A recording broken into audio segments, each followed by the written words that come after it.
Ngobwike Ndaga amechaga kikututesa kipindi alikuwa diwani mzee nani Mwandete ndiye aliyotoa maji Nzovwe hii pale JKT njia ya kwenda hivi ilikuwa lile korongo linatusaidia sana wana Nzovwe ilikuwa natutesa toka metokoa lile na mifereji akafanya ndio kupumzika. Saizi wameanza kutengeneza barabara ndio maana mafuriko haya yanaelekea hamna sehemu ya kukimbilia.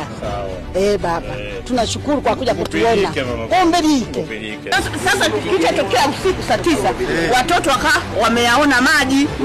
Kilichosababisha sasa tupate shida sasa. Ilivyoanguka hii nyumba. Tunachoshukuru kwamba huko watu hawakuwemo.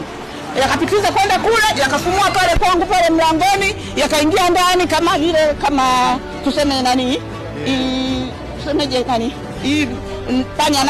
Panya si anavyoingia chini kule anaenda kutokea kule, ndivyo ilivyotokea. Kwa sasa aliponipigia simu kwamba mama huko tunataka kufa, tunatoka maji kote yamejaa utafikiri yani tuko Kiela. Yani tokile ile ya mwaka 98 ile haijafikia.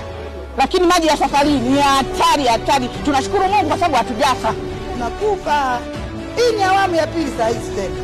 Yani anaingia maji vibaya mno, unaona pale penye korongo pale yanakuja hivi, yanaingia yani anakimbia. Korongo wamebana limekuwa dogo. Sasa nikwambie mama wangu, hivi ninavyoongea tuko na wataalamu wale pale. Meneja Tarura, yuko mkurugenzi, yuko mtu anawakilisha mkuu wa wilaya. Tumeshaandika hapa. Na Tarura wamesema anakuja mtaalamu sasa hivi. Tusaidieni tunakufa jamani, tusaidie kama hivi wafanya biashara tumeshindwa. Usira wasiwasi. Na serikali ya Samia kwa macho kwa kutetea. Yaani sijui tufanye nini jamani. Umenisikia? Ndio maana nimesema anakuja mtaalamu sasa hivi.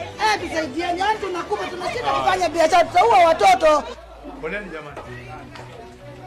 Bwana mleta nipige chepe na mimi kidogo jamani. Okay moyo. Wewe leta. Hata mimi nizamu nitume kazi bwana. Mimi ndo mbunge wenu, si ndio? Si nizamu nitume kazi. Poleni sana bwana. Lakini tuko na wataalamu wote hapa. Wote unaona serikali ya mkoa iko hapa.